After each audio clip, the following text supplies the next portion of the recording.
Welcome to The Sound, KQAL FM's weekly behind-the-scenes look at Midwestern-made music. From writing and recording to distribution and promotion, The Sound is your source for new releases and exclusive interviews from Midwestern artists. Support for The Sound is made possible by a grant from the Minnesota Arts and Cultural Heritage Fund.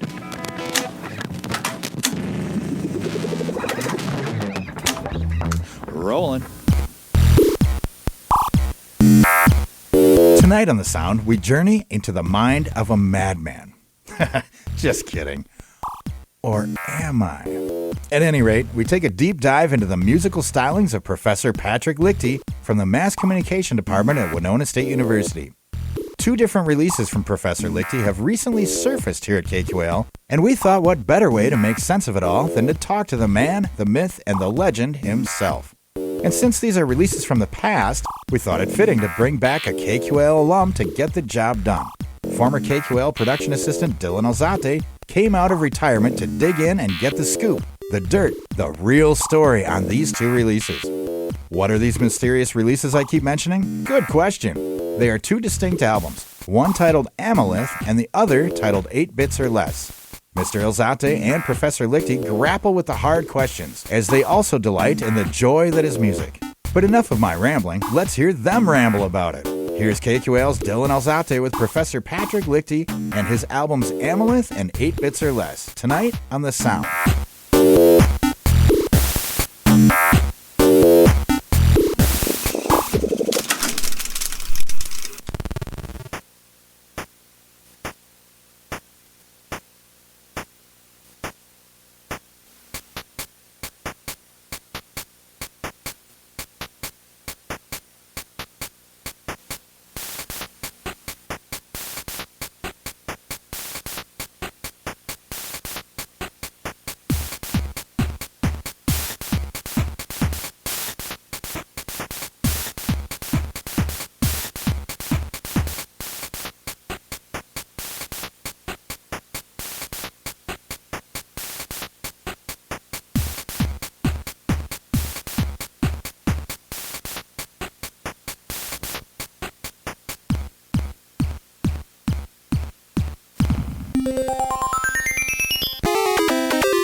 All right, and that was A Wristful of Bits, a song made by Professor Patrick Lichty off of one of his EPs, 8 Bits or Less. And we have him right now in the studio with us tonight. So, Patrick, how you doing? I'm all right. How about you? Well, can't complain. It's another day in paradise, I always say at work. Or Winona, whatever you want to choose. Yeah. That's it. Or, who knows? Winona might be paradise for some people. There you go. And we're also going to be featuring another album called Amilith.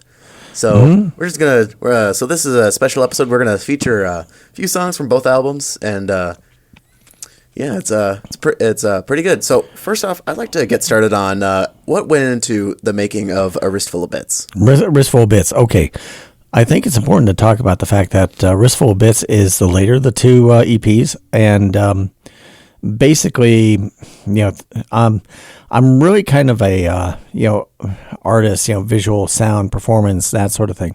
So in this case, what I wound up doing is I wound up finding a just kind of the sequencer cartridge for a Nintendo Game Boy, Gray and that sort of thing, and called Loop, and I started playing around with it. And I thought, wow, this is kind of interesting. So I just started trying to play around with making some chiptune songs, that sort. And by the way, this was 2003.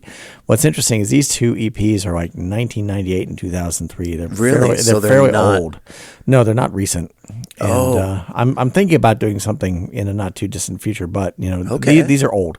And so what happened is that I actually thought about some of this. Is that one thing I really like is I really like lo-fi digital aesthetics, lots of pixels, kind of like lo-fi chiptune-y sort of stuff. Yeah. And so what I did is that I also went and I looked for a special Game Boy to run on this. Is I got the old gray one because it had a lot better bass response, which is sort of weird when you think about choosing a game console for making music, but I was also playing around making videos with Atari video music system and that sort of thing. And it's just really just kind of like a color organ that it mixed between a color organ and Atari 2600. And so this went really well with it.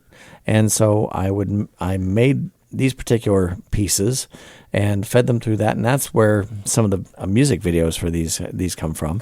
And then also, some of the music videos come from, a series of videos that I shot on a Casio WQV1 wrist cam with stop motion at 1 frame every 1.5 seconds.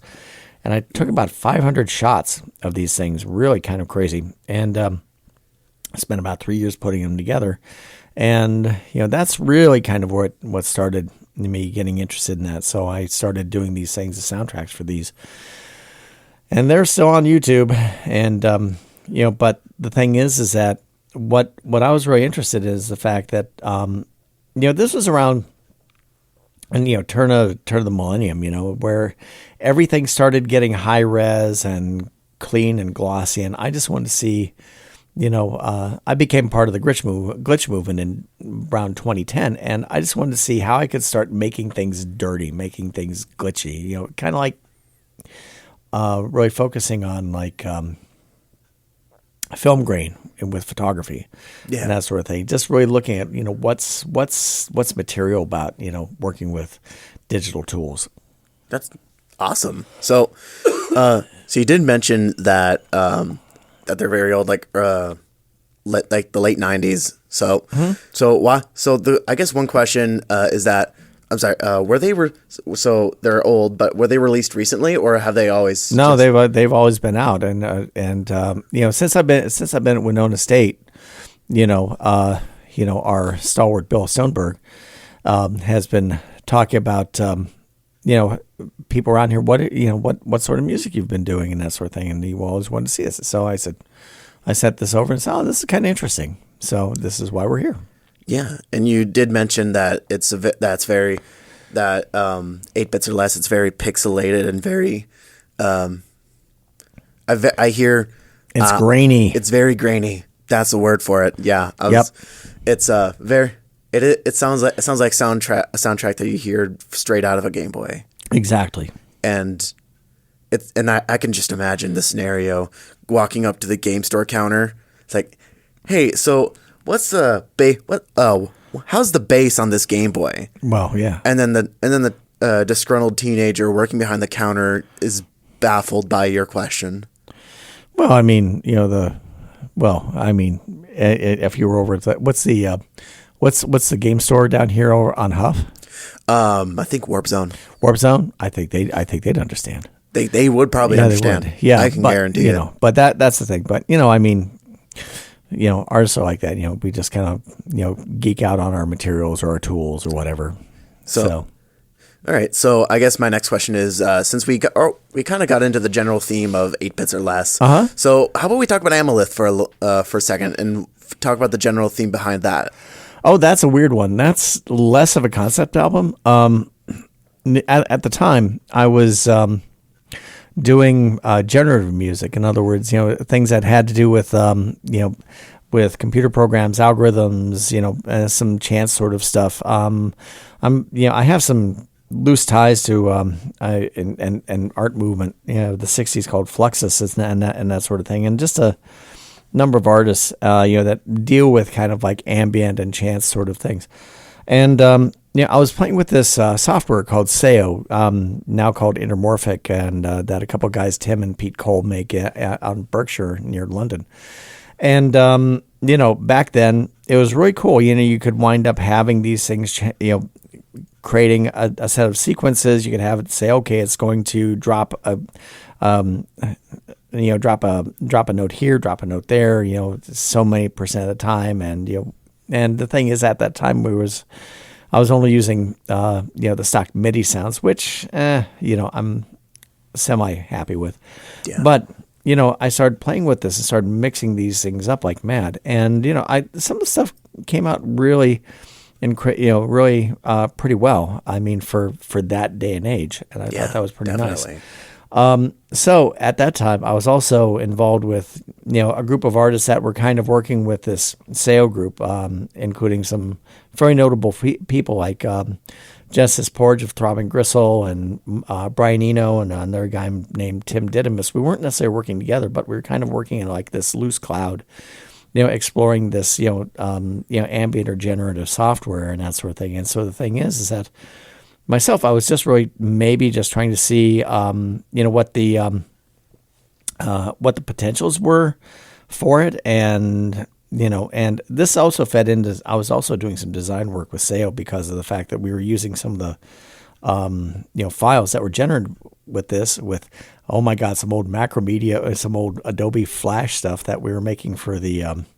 Premier League for soccer and that sort of thing. So you'd call up like the Manchester United thing, and there'd be a little thing and be playing this sort of thing. So I'm playing a piece of generative music. So and I was doing the animations for that. So that was that was a cool era. But really what it is that this was just like some of the first times that I sat down with, working with computer generated music and that. And, I play a bunch of instruments, but I said, this is just interesting and weird. And I just let myself just go with it and, see what happens with it. So these are, by the way, two of 3 EPs that I've done. Yeah. The third one is really just, I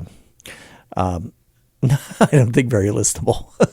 Oh, okay then. Yep. Not for any bad reason. It's just too abstract, Too abstract. Yeah. Well, me personally speaking, I've listened to a lot of weird stuff. I'm sure you have. And you probably heard some of the weird stuff I listened to. Mm-hmm. All right. Well, in that case, we're gonna. We'll be back to talk more with Patrick, but we're going to get into another tune of his. Put the needle down. We're going to put the needle down, yeah. So this is another one from 8 Bits or Less for you. This one is called For a Few Bits More, and you're listening to that tonight on The Sound on 89.5 KQAL.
And that was For a Few Bits More from Patrick, a professor at WSU. Sure was. So let's talk about that one for a moment and just what went into it and kind of. Oh my God. A lot of this is just, stream of consciousness process, things like that.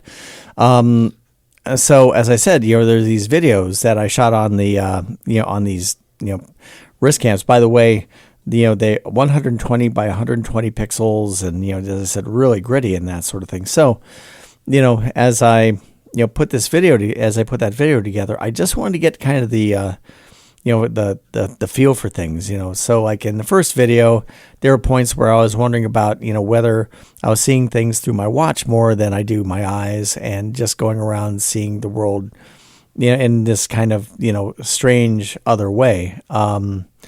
Talk about things like alien abduction and that sort of thing. And so, but, so in this, and it's kind of related to the music, but, in some of the videos, there are shots like I used to spend a lot of time in Lockhart, Texas, where they have, decorated oil pumps, that are like butterflies and football players and things like that. And I just thought this is just very strange, lo-fi, stuff, and that I'd shoot this, and then with that, in some ways, I almost felt like this is something that would be on the maybe on the screen of my Game Boy as if it was going to show a movie, and as I said, in some ways, I like to joke around. I don't think people think I'm weird. I think what happens, I think that I see the world as being a little bit weird, and I'm just showing people, what I see. Yeah, it's like kind of trying to show people how a different perspective of the world through a different lens. Yeah, sure. Yeah, it's all about perspective. Of course. Yeah. So I did know. So both these EPs, I can assume, are a very lo-fi genre. Well, I'd say Amilith is. I'd say as far as its sound quality, it's higher, but on the other hand, it's a little bit lo-fi because it's, just stock MIDI sounds, so in other words, like, number 39, glockenspiel or something like that. So, like that word. It's glockenspiel, doesn't it? It just rolls off the tongue. It does. Yeah, exactly. And so, like vibraphone, but, anyway, what happens with that is that I just use, the stock off the rack, MIDI sounds, and went with that. And now I wouldn't do that at all. I'd probably have some sort of software synthesizer or something like that connected to it. But that in a way was a sort of lo-fi rendering of the music. And I'd say that these things are somewhat consistent. In other words, I'm just kind of going kind of low rent with the stuff I'm finding on the shelf. Awesome. Cool. It's digital grunge. Digital grunge. Oh my gosh. I never heard that word, but I like it. Yeah, I do too. Gonna say like, oh, what you been listening to? Digital grunge. Digital grunge. Yeah, awesome. Totally. So speaking of which, kind of segueing, what's been on your player lately? Like what's been your go-to? What's been my go-to? I'd say really, music-wise, I've just been loading up on different things, just seeing when the dam's going to burst. Maybe doing a little bit of stuff with AI, but for the most part, I've been pretty much pretty much doing a lot of artificial intelligence artwork and video and that sort of thing. It's been showing globally actually, which is kind of nice. But music wise, the thing that I've been just kind of playing around with things that point towards genres like slowcore and shoegaze and things like that. And I'm actually really inspired by a national but regional guy named Alan Sparhawk and his former band Low and that sort of thing. So these are the things that I really really like. They're points. I grew up as a metalhead. And, I always thought I should be shredding like mad. But then the thing is, I started listening to Alan's stuff. And on one hand, his use of pedals is so incredibly artistic. And on the other hand, is that, it's just the matter is that if you've got a good riff, you don't have to shred. I really like the fact of just, sitting down, just relying on melody and, and letting things happen in their own time. And I think these are the things that are inspiring me. Primarily heavily affected, guitar with heavily affected digital pedals and things like that. But the EP is probably maybe a year or two out. Awesome. So we'll have plenty more questions to ask Patrick, but now I think it's gonna be another segue to another one of. What you gotta do now? Oh, we got one more from 8 Bits or Less. This one's called Bit Grind, and you're listening to that tonight on the Sound on 89.5 KQAL.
All right, that was Bit Grind by Patrick from WSU, and that was from the EP 8 Bits or Less.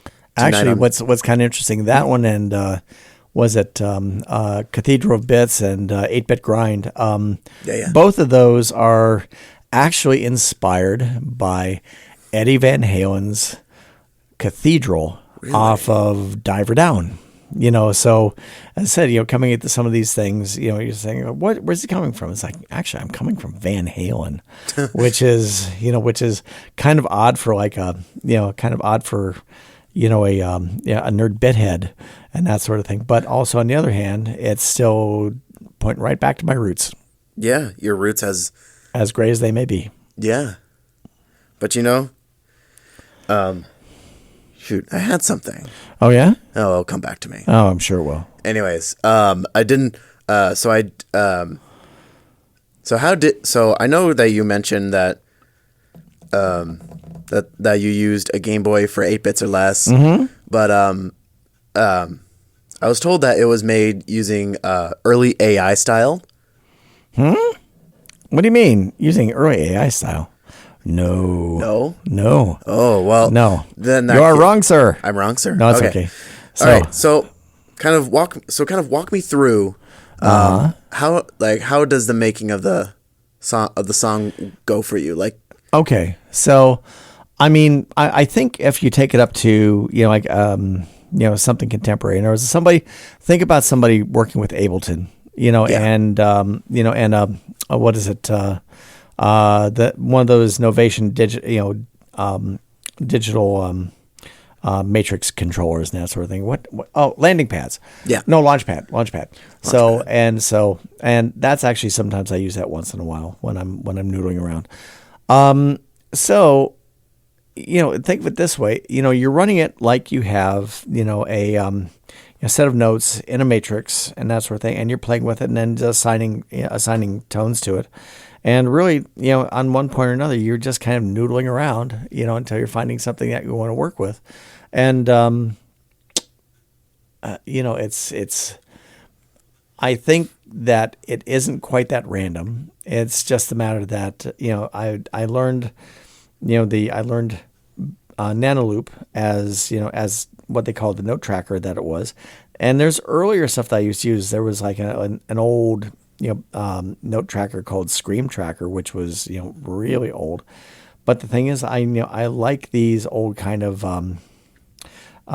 piano roll style, music editors, which, a lot of this stuff goes forward and then goes up into Ableton and Fruity Loops and all that sort of thing. Yeah. So, it's just kind of, dealing with your grandparents.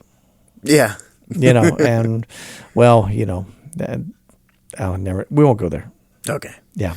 Well, you did. Another question I have is, since these did come from the late 90s, and early 2000s. And early 2000s. That's right. Thank you for reminding me. That's super important. So that is important. So where have you taken these projects in the following years? No, I mean, let's see here. As videos, they showed at the International Symposium for Electronic Arts in Nagoya, Japan. So I was there to support that. Transmediale in Berlin. I think Animac in the Animation Festival in Madrid. So I mean, they've been around the world, and I've been able to see them about half the time, but you can't. Who's got that kind of pocketbook, right? So, but they've gotten around a bit, and I've been very happy with the with the recognition they did. Actually, I in the art world sense, last year with a gallery called Expanded Art, I did an NFT drop of individual frames of these as NFTs, and I sold a few. And so it's kind of funny is that sometimes, this old pixelated art, people get interested in it and it comes back around. So yeah, I was happy to have that show. Awesome. So, I guess one more question until we get to another song, I suppose is, darn it, let it come back to me. Come on. Okay. Hit me. Really? And no. Stay over there. I'll stay over here on Back the off. opposite side of the table. So, Back off, man. Okay. all right. So I guess what's next for you? Like, you got any other projects, any EPs, any experimental things that you're working on? I think in general, it's just something that I'm just going to let come to me. You know, is that, on one hand, I'm not what you'd call a touring musician. I'm kind of like Scritti Politti. I was I'm kind of a studio musician, and being that the studio happens to be my basement. But that's just like anybody else on YouTube, so it's not a big deal. But what happens is that it's I'll put out an album about every 3-4 years or whatnot, and that's I'm probably working at more about like every 5. But I figured that in the next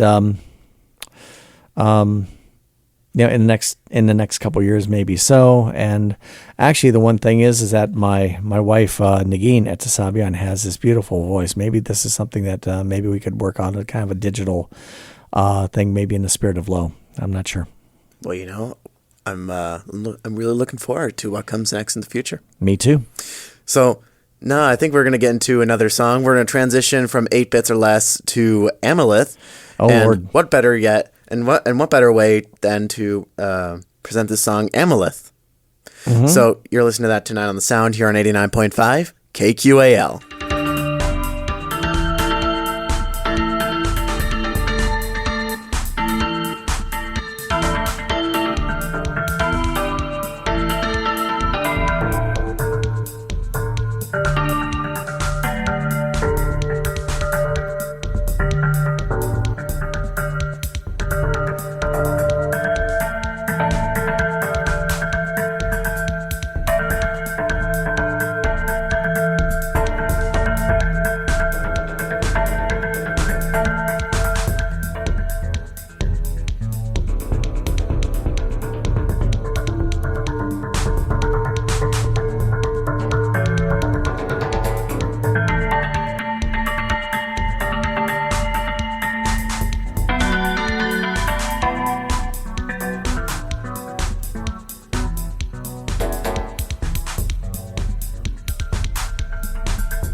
And that was Amilith by Professor Patrick Lichty here at WSU on 89.5 KQAL.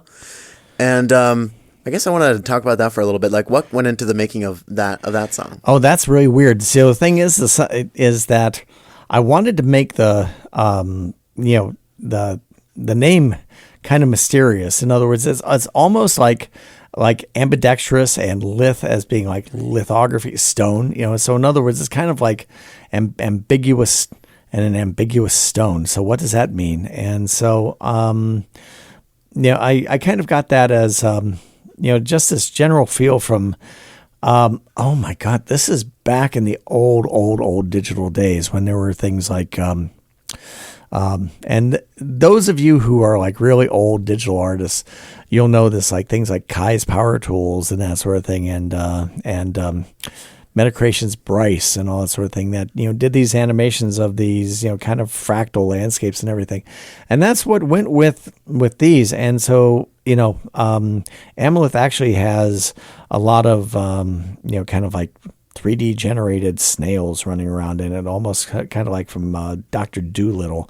So the thing is that on one hand, it's, I'd say it sometimes makes as much sense as, as, Willy Wonka and the Chocolate Factory. Yeah. So, but in some ways, I sometimes kind of feel like, that sort of fantastic landscape, and the Gene Wilder one, and that was the sort of thing that kind of inspired me, for some of the landscapes that I wound up doing for that particular project. And every once in a while, I'd find something that I could animate, like just rainbow particles or whatnot. And I thought that was really kind of beautiful. And there were points, and I'd run about 5-10 seconds of that and mix that into it. So this was really kind of my early age of music video production. And, a lot of this was really just kind of saying, let's make some fantastic landscapes and interesting patterns and that sort of thing, and really just kind of mix these together and, and just fit it somehow to the soundtrack. Awesome. So this is a question that quite possibly is the most important I'll ever ask tonight. Okay. If is it about pushing the button? If you were a vegetable, what would you be? I've got a really bad answer to that, but I'm not going to go there. Let's see here. And it's not what you think. I don't know. There are a lot of vegetables. A lot of answers. Yeah. I'm letting myself mull that one over. I'm just kind of saying, it's like, if you were to be planted in the dirt, what vegetable would you be? You know what? I think I'd just like maybe a lotus root. I think I'll be a little poetic with things. It's like have that marvelous crunchiness with the little compartments and all that sort of thing, and just and then have something that always comes back. Awesome. Oh, anyway. That's a really good answer. Okay, good. Lots of thought put into it. Yeah, I like it. Well, surprising for me. All right. Well, I did hear that Van Halen was an inspiration for some of these songs. I kind of want to delve into that a little bit. And what were some other inspirations for these two EPs? At this was at the time when I was in this kind of working group. With I didn't have much contact with Brian Eno, but I knew Tim Diddums pretty well. Okay, I said, well, this was in this time I was working with this working group. That was working with the SEO software.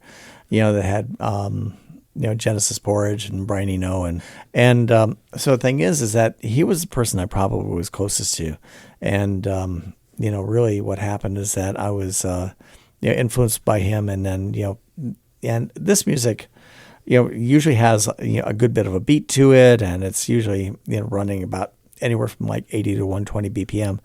So the thing is, it definitely isn't running in the vein of Eno, but still kind of the tonal palette and that sort of thing was something that I kind of was inspired by with that. And see, the thing is with the 8-bit stuff, that was fitting back towards my more metal roots. But this was basically just kind of the time, the people I was around, software I was working with, and just really trying to get my feet with it.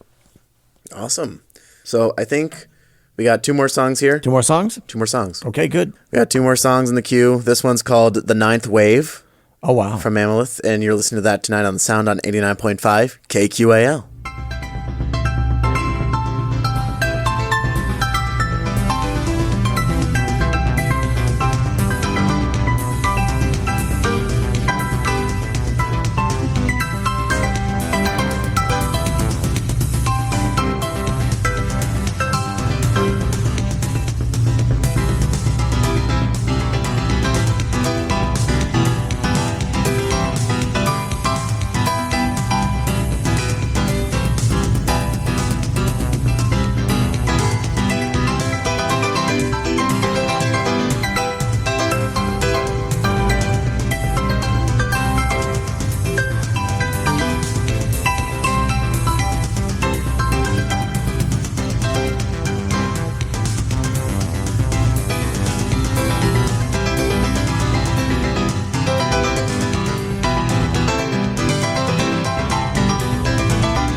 And that was The Ninth Wave here on 89.5 KQAL by WC Professor Professor Patrick Lichty. And so The Ninth Wave. Yeah. What went into that? Oh my God. And that's really kind of a strange one because of the fact that, okay, this is getting back. I'm in my early to mid 30s. Ninth Wave kind of refers to Alfred Lord Tennyson, and that poem. And the thing is that then at that point, I've always been kind of a fan of like Pink Floyd and Kate Bush and all that sort of thing, and she refers to that as well in some of her songs as well. So, I mean, on one hand, I just think of this. This giant crashing entity that's, coming in from the universe or something like that. It's just one of those things that it's really based on maybe a feeling of awe. If you're gonna, talk about, from things from a more romantic perspective. Yeah. And it was just something that, this music was kind of filling me with a sense of awe. And, it just, took me over into, those particular references, actually. So, and sometimes it's simple as that. Sometimes it just has to be that simple. But it's a really good listen. I've been listening to it a little bit today, you. and you did mention that it was a strange one, but really, how can you pick one out of the few? Actually, out of all the songs in both the EPs, what would you say is the strangest? I think on 8 Bits or Less, probably Cathedral Bits, because of it being in my mind so close to Cathedral from Van Halen. Yeah. The Amilith album. There's, let's see here. I think the one that holds together the most, and that's why I called the album after his Amilith, I think it's probably the most cohesive music. Right. Well, last question. Yep. Where can people find your tunes and more about you in general? Well, let's see here. You can usually find me out on Instagram at Pat Lichty _art. I have a website that's going through reconstruction at patricklichty.com. And I've got a SoundCloud where all of this music's out there. And then along with there's this thing called, Sonatas for the Virtual Piano that I actually wrote in virtual reality in 1998.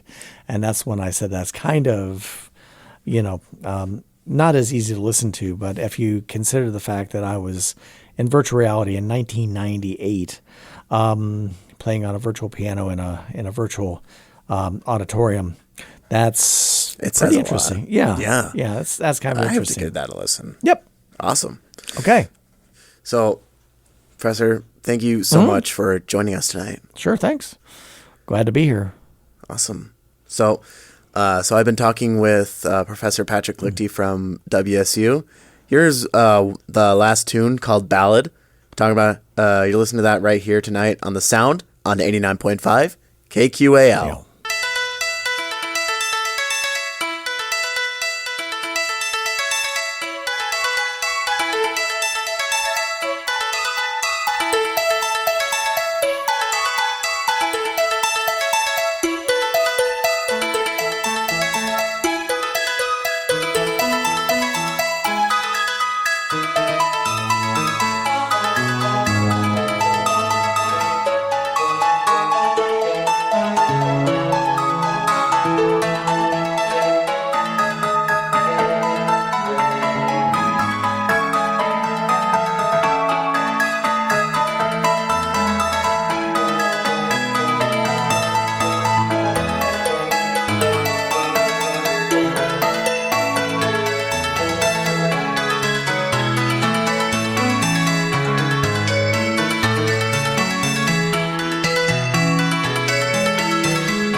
Thanks to Patrick Lichty for joining us tonight on The Sound. To learn more about Professor Lichty's work, go to patricklichty.com. For more deep dives into local and regional albums, tune into The Sound every Wednesday night at 6, right here on 89.5 KQAL. You can also listen to past episodes of The Sound with extended interviews and exclusive content on your favorite streaming services. Find links at kqal.org. I'm Bill Stoneberg, and we've just heard from KQAL alum Dylan Alzate and Winona State's own mad scientist of sound, Patrick Lichty, on The Sound. Thanks for listening to The Sound. The Sound is produced by KQAL-FM on the campus of Winona State University. Visit us online at kqal.org. Theme music for The Sound provided by Mike Terrell of Fires of Denmark.